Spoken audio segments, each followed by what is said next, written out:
परम तत्व कृपा है केवलम। हमारे देश में रेप के इतने काम हो रहे हैं, इतने कांड हो रहे हैं जिसका कोई जवाब नहीं। देखिए, ये घटना हरियाणा की है, 2015 की है, 6 मार्च 2015 की। रेप की शिकार नाबालिग लड़की ने फांसी लगाकर दी जान। ये घटना गोहाना की है।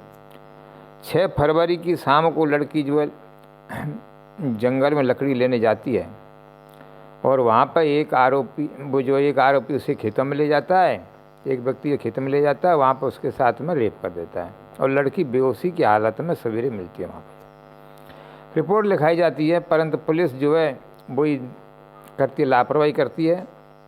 और समाज से, अब तुम जानते ही हो, लड़की के साथ रेप हो जाए और ज़्यादा समाज जो है उसे दुत्कारता है। तो लड़की जो है परेशान होकर जो है आत्महत्या कर लेती है। मामला यह है कि लड़की ने आत्महत्या की क्यों की? एक तो उसके साथ रेप हो गया, दूसरे ने पुलिस ने सहायता नहीं की, समाज ने भी सहायता नहीं की और लड़की ने जो आत्महत्या कर ली। बताइए, क्या यही बेटी बचाओ हमारा जो है? दूसरी घटना लीजिए, ये घटना लखनऊ के साथ 21 अगस्त 2015 की, 21 अगस्त 2015 की है। और यहाँ पे एक गांव है तकसीमपुर गांव के अंदर 3 साल की बच्ची के साथ रेप हो जाता है, बच्ची लथपथ अवस्था में मिलती है। दूसरी घटना देखिए लखनऊ में ही। दूसरी घटना लखनऊ हरदोई जिले की, जहाँ 13 साल की लड़की के साथ में जो है रेप होता है। आरोपी बच्ची लड़की को जो है खेतों में ले जाते हैं, वहाँ रेप कर देते हैं और जो है उसकी आंख निकाल लेते हैं। एक आंख, दोनों आंखों पे से चाकू मारते हैं, एक आंख निकाल ही ले जाते हैं। इतना ही नहीं, उस लड़की के और अंगों में भी चाकू मारे जाते हैं। इतना जघन्यतम अपराध होता है जिसका कोई जवाब नहीं है। और देखिए साहब, 6 साल की बच्ची, ये 8 मार्च 2015 की खबर है, गुजरात की है ये। 6 साल की बच्ची से दुष्कर्म होता है और वहाँ पे, जहाँ पे ये परिवार रहता था, वहाँ का सिक्योरिटी गार्ड जो है जी, सिक्योरिटी गार्ड जो है लड़की के साथ में जो है बलात्कार कर लेता है। और बलात्कार ही नहीं करता है, उसके गुप्तांग में जो है लोहे की रॉड भी घुसा देता है, जिससे खून निकलता है। लड़की जो है लड़की की खून निकलना जो है जी। तो मेन बात यह है कि आखिर समाज इतना बर्बर क्यों हो रहा है? एक तो बलात्कार किया, दूसरे नंबर लोहे की रॉड भी घुमा दी साहब। लोहे की रॉड जो है उसके अंदर घुमा दी शरीर के अंदर जो है। कितना जघन्यतम अपराध है जी। और देखिए खबर, ये घटना मुंबई की घटना है। पिता ने अपनी जो है बेटी के साथ रेप कर दिया। 12 साल की उम्र में लड़की जो है माँ बन गई है। अब बताइए, लड़की जाए तो जाए कहाँ? 12 साल की लड़की जो है, जिसके 12 साल की लड़की के अगर पुत्र पैदा हो जाए या कोई भी बच्चा पैदा हो जाए, वो जाएगी कहाँ? बता, कहाँ पालेगी उसे? फिर ये घटना और है, ये घटना सोनीपत की है। इसमें 5 मार्च 2015 की घटना है। 5 मार्च 2015 अखबार में निकली ये घटना जो है, सोनीपत में 1.5 साल की बच्ची के साथ रेप। यहाँ पर जो है बताया, सवेरे 9:30 बजे संतोष नाम का एक व्यक्ति आता है, वो उनकी जान पहचान का ही है। और एक महिला अपनी बच्ची को छोड़ जाती है, उससे कहती है मैं दूध ले आऊँ, और वो दूध लेने जाती है। बाद में बच्ची के साथ में बलात्कार कर देता है। बच्ची जो खून से लथपथ मिलती है। तो इन सब घटनाओं का एक ही बात है कि समाज हमारा जा कहाँ रहा है। कहीं पे लड़की के साथ में बलात्कार हो जा रहा है, आंखें निकाल ली जा रही हैं, चाकू मार दिए जा रहे हैं। कहीं पे बाप ही अपनी लड़की के साथ में बलात्कार कर रहा है। 1.5 साल की बच्ची के साथ रेप, बताइए आप। 1.5 साल की बच्ची कितनी छोटी होती है? ये नर पिशाच नहीं है तो क्या है? क्या ये नर पिशाच नहीं ऐसे? चलो इतने तो मामले आगे सामने, और जाने कितने मामले होते होंगे। बहुत सी रिपोर्ट लिख नहीं पाती हैं, या लिख भी पाती हैं तो पेपर में नहीं आ पाती हैं, समाचार पत्रों में नहीं आ पाती हैं। इतने भारत में कितने नर पिशाच हैं, और इन नर पिशाचों का इलाज क्या किया जाए? अभी तक सही ढंग से कोई वो नहीं है।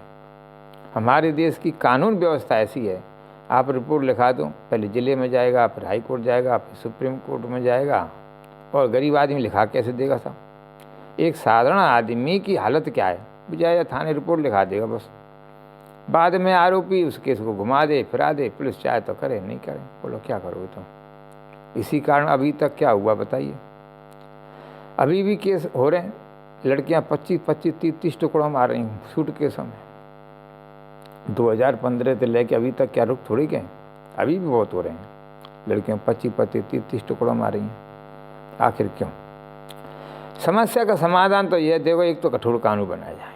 ऐसे जो काम रेपिस्ट हैं जिनकी जांच हो गई है पूरी, इनका एक ही इलाज है, समाज में चौराहे पे न फांसी दी है, चौराहे पे, सही बता रहा हूँ। या तो इनमें पेट्रोल छिड़क के आग लगाई जाए, फांसी नहीं, पेट्रोल छिड़क के तड़फ तड़फ के मरेंगे। पेट्रोल छिड़क के आग लगाई जाएगी तो मालूम पड़ेगा उन्हें भी कि क्या किया उन्होंने। दूसरे नंबर समाज को भी मालूम पड़ेगी, जो आगे जो रेपिस्ट हैं या जिनकी मानसिकता खराब, उन्हें भी मालूम पड़ेगा मरना किसे कहते हैं। पेट्रोल छिड़क के आग अगर लगाई जाती है तो मैं निश्चित बता रहा हूँ बहुतों को सही हो जाएगी, बहुतों के दिमाग सही हो जाएंगे, बहुतों के होंगे। ऐसी हालत, ऐसे का तो एक इलाज है, पेट्रोल छिड़क के आग लगाई जाए। एक तो ये। दूसरे नंबर जो रेपिस्ट हैं उन पर 1 करोड़ 2 करोड़ का जुर्माना होना चाहिए। 1 करोड़ का जुर्माने से क्या है कि जो केस में वो होता है, खर्च होता है, वो निकलेगा। दूसरे नंबर जब 1 करोड़ का जुर्माना हुआ तो उसके घर परिवारों को मालूम पड़ेगा, बच्चों को पढ़ाएंगे लिखाएंगे समझाएंगे कम से कम, भाई जब सज़ा मिलेगी, सज़ा तो मिलेगी, सज़ा तो 100% होनी चाहिए ऐसे होंगी चौराहे पर। दूसरे नंबर जुर्माना भी होना चाहिए, 1 करोड़ 2 करोड़, कम से कम 1 करोड़ जरूर हर होना चाहिए, जिससे 1 करोड़ रुपया चुकाएगा तो उसका घर परिवार पर तो नुकसान होगा। अब 1 करोड़ के लिए कम से कम साधारण आदमी 1 बीघे खेत बेचना पड़ेगा, या उसकी दुकानदारी बिकेगी, दुकान हुई दुकान बिक जाएगी। तो उनके माँ बाप को भी तो मालूम पड़ेगा उन्होंने कैसे कपूत पैदा करें। देखिए, जब तक इन मामलों में कठोर कार्रवाई नहीं होगी ऐसे रेपिस्टों की जो है चौराहे पे पेट्रोल छिड़क के आग नहीं लगाई जाएगी। और 1 करोड़ 2 करोड़, और अगर पैसे वाला है तो 10 करोड़, 10 करोड़ का जुर्माना नहीं लगेगा, तब तक इन समस्या समाधान। और अगर कोई नेता वेता हो, कोई अच्छा है, तो उस पर 50 करोड़ का होना चाहिए, 50 करोड़ का जुर्माना। क्योंकि इससे क्या है कि जब किसी पे 1 करोड़ 2 करोड़ का जुर्माना लगेगा और उसकी दुकान बिकेगी या खेत बिकेगा, तो उसके परिवार को भी मालूम पड़ेगा कि हत्या करने का, दुष्कर्म करने का फल क्या होता है। उससे पहले समस्या का समाधान नहीं है। देखिए, एक तो ये।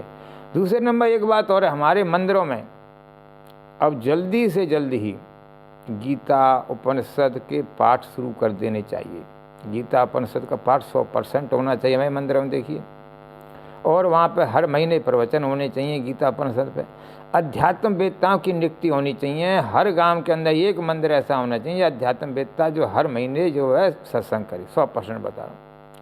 यदि हमें समाज को बचाना है तो हर महीने अध्यात्म वेत्ताओं का सत्संग होना चाहिए। शहरों में कम से कम 10-10 चाहिए। आगरा जैसे शहर में तो कम से कम हमें जो है 10 अध्यात्म वेत्ताओं की जरूरत है। 100% हर हालत में जरूरी है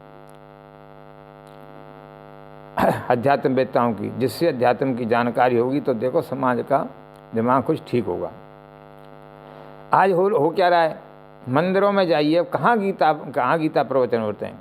गीता उपनिषद में प्रवचन हो रहे तो बताइए, मंदिर में हो रहे हैं कहीं नहीं हो रहे हैं। अध्यात्म की जानकारी नहीं है, मनमाना काम हो रहा है, सब जिसकी जो इच्छा है वही हो रहा है। मनमाने के कारण ही देखो ये हो रहा है, सब हो रहा है, जो कुछ भी हो रहा है सब ना, ये मनमाने के कारण ही हो रहा है ये जो है। तो ये है ना, तो इन सब बातों का जो है ध्यान रखा जाए। समाज सोचे कि समाज को क्या करना है, समस्या समाधान करना है या ऐसे रोते रहना है।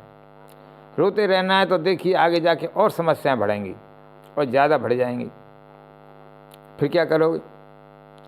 समाज ऐसा हो जाएगा, अगर समस्या समाधान अभी नहीं किया गया तो पागल हो जाएगा एकदम। घर घर से बलात्कारी पैदा होंगे आगे जाके, बता रहा हूँ। इच्छा आपकी, सोचें समझें।